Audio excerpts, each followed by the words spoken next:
नमस्कार मेरे दोस्तों। मैं आप सभी दोस्तों का स्वागत करता हूं हमारे इस वीडियो में। कहीं न कहीं इस वीडियो बनाने के पीछे मेरा बहुत बड़ा उद्देश्य है, क्योंकि हम इस वीडियो के माध्यम से आप लोगों को जागरूक करना चाहते हैं। हम जागरूक क्यों करना चाहते हैं? आप लोगों को बताना चाहते हैं कि हमारी जो गवर्नमेंट है, हमारे देश की जो सरकार है, हमारे राज्य की सरकार है, किस प्रकार से हम गरीब लोग का शोषण करती है। आखिर कैसे हम गरीब घर के लोग शोषित होते हैं इस सरकार के हाथों। तो सबसे पहले मैं आपको हमारे कंट्री का इतिहास बताना चाहता हूँ कि आखिर पहले क्या था हमारा देश और अभी वर्तमान में हमारा देश क्या है। तो सबसे पहले हम लोग का जो इतिहास है ना, इसको हम लोग 3 पार्ट में बाँटते हैं। सबसे पहले प्रागैतिहासिक काल, आद्य ऐतिहासिक काल और ऐतिहासिक काल। तो जो प्रागैतिहासिक काल है ना, इसमें भी 3 युग है। पुरापाषाण काल, मध्यपाषाण काल और नवपाषाण काल। उसके बाद फिर आपका प्राचीन काल, मध्यकाल और आधुनिक काल आता है। उसके बाद फिर आपका ज जाकर के जब संविधान संशोधन हो जाता है ना, उसके बाद हम लोग का कंट्री जो है अच्छी तरह से चलता है। तो क्या हुआ कि जब हम लोग का देश में स्टार्टिंग में क्या हुआ कि कुछ ईरानी लोग आए, उसके बाद फिर ईरानी लोग के बाद फिर यूनानी लोग आए। यूनानी लोग के आने के बाद फिर सबसे पहले यूनानी में सिकंदर आया, हम लोग का भारत पे आक्रमण करके यहाँ का संपत्ति को लूट के चला गया। उसके बाद फिर कहीं न कहीं हमारे देश में महाजनपद हुआ करता था, 16 महाजनपद, जिसमें कहीं न कहीं मगध साम्राज्य बहुत अच्छा साम्राज्य था, बहुत विकसित साम्राज्य था। उसके बाद भी कहीं न कहीं उसके बाद फिर लोग अरब के लोग आने-आने स्टार्ट कर दिए, उसके बाद अरब अरब के लोग आए हैं। उसके बाद फिर हमारे दिल्ली सल्तनत के लोग आए, उसके बाद फिर अरब लोग लोग आए, उसमें सबसे पहला जो मुस्लिम शासक था, मोहम्मद बिन कासिम आया। उसके बाद फिर आपका जाकर के महमूद गजनवी आया।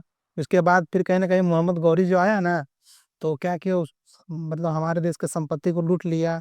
और लूटने के बाद फिर क्या है कि कुतुबुद्दीन ऐबक को भारत का जिम्मेवारी देके वो चला गया। उसके बाद फिर कुतुबुद्दीन ऐबक जो थे ना, दिल्ली सल्तनत का स्थापना किए। दिल्ली सल्तनत के बाद फिर हम लोग का मुगल साम्राज्य स्थापित हुआ। मुगल साम्राज्य स्थापित होने के बाद फिर हमारे कंट्री में ना यूरोपियन कंपनी का आना प्रारंभ हो गया।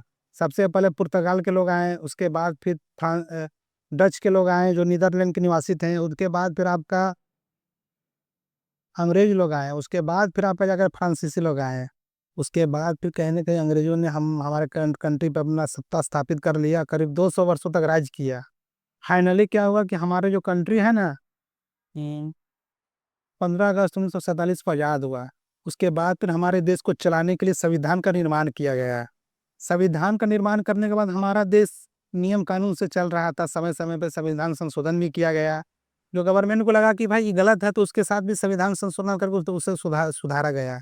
वर्तमान में हम लोग क्या देख रहे हैं कि हमारा हमारा जो अभी एक एक एक 21वीं सदी चल रहा है, हमारा जो देश है ना, कहीं न कहीं इसमें घोर भ्रष्टाचार भरा-भरा पड़ा है। और हमारे हमारे जैसे गरीब लोग के साथ बहुत ही अन्याय हो रहा है, शोषित हो रहे हैं हमारे देश के गरीब लोग। मैं आपको एक एग्जांपल बताना चाहता हूँ। अभी हम लोग झारखंड में रहते हैं। झारखंड का हमारा वर्तमान मुख्यमंत्री श्रीमान हेमंत सोरेन जी हैं, जो कि 2024 में हम लोग का विधानसभा चुनाव हुआ था। हाँ, मैं आप लोगों को एक्चुअली में बताता हूँ कि आखिर हम गरीब लोग के साथ क्या धोखाधड़ी हुआ है। हमारे जो झारखंड के मुख्यमंत्री श्रीमान हेमंत सोरेन जी है, आखिर कैसे हम क्या क्या किए हैं जिससे कि हम लोगों को तकलीफ हुआ है, हम गरीब वर्ग के लोगों के लिए को तकलीफ हुआ है। मैं आपको इसका डिटेल बताना चाहता हूँ। आप लोग जानते हैं कि आज से कुछ दिन पहले क्या हुआ था कि हमारे जो झारखंड के 81 विधायक हैं ना, उनके लिए हमारे हेमंत सोरेन जी क्या किए हैं कि 4 करोड़ का एक मकान बनाया है। यानी कि आपको मैं कैलकुलेटर के माध्यम से बताना चाहता हूँ। देखिए, जैसे कि हमारे जो 81 विधायक हैं ना, तो अगर एक विधायक में 4 करोड़ लगता है, तो 81 विधायक में कितना लगेगा? 4 इंटू 81, यानी कि टोटल आपका योजना था 324 करोड़ का, ठीक है? अगर 324 करोड़ को अगर इसको हम लाख में अगर कन्वर्ट करेंगे, तो इसको हम 100 से इंटू करते हैं, ठीक ना? तो टोटल आपका हो गया 32,400 लाख, ठीक है? अगर यही पैसा को अगर हम गरीब लोग, हमारे जो झारखंड के गरीब लोग हैं, उनका अगर आवास में खर्चा करते हैं, उनका घर बनाने में खर्च करते हैं, अगर एक ठो गरीब लोग का घर बनाने में अगर हम 2 लाख रुपया खर्च करते हैं, तो टोटल हमारे झारखंड में कितना घर बन जाता है, गरीब लोग का कितना घर बनता है? देखिए, और बाय द वे अगर एक ठो गरीब का घर बनने में 2 लाख रुपया लगता है, तो टोटल हमारा 16,200 गरीब लोगों का घर बन जाता है।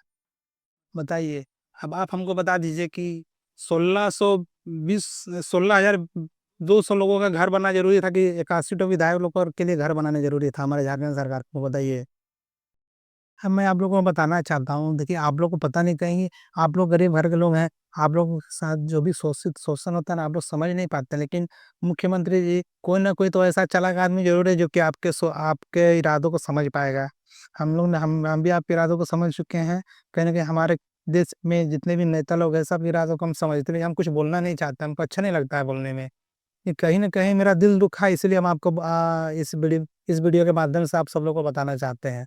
हम मैं एक बार आप बताएं, देखिए होता क्या है कि जैसे कोई भी आपका राज्य होता है ना, उसका एक अपना पर्सनल फंड होता है, इसको हम लोग संचित निधि बोलते हैं।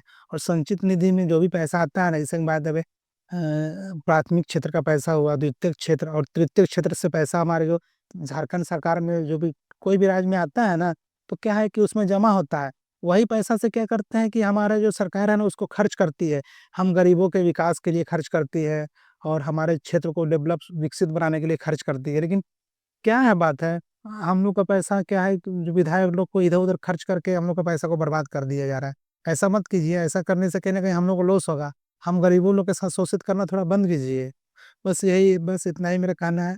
मैं आगे चल के और मैं इससे अच्छा अच्छा वीडियो बनाऊंगा, और मैं आपको बताऊंगा कि इसके अलावा और भी मेरे पास आइडियाज है कि आखिर कैसे हम लोग गरीबों लोग के साथ शोषित हो रहा है, और कैसे हम गरीब लोग शोषित हो रहे हैं बड़े बड़े नेताओं के कारण।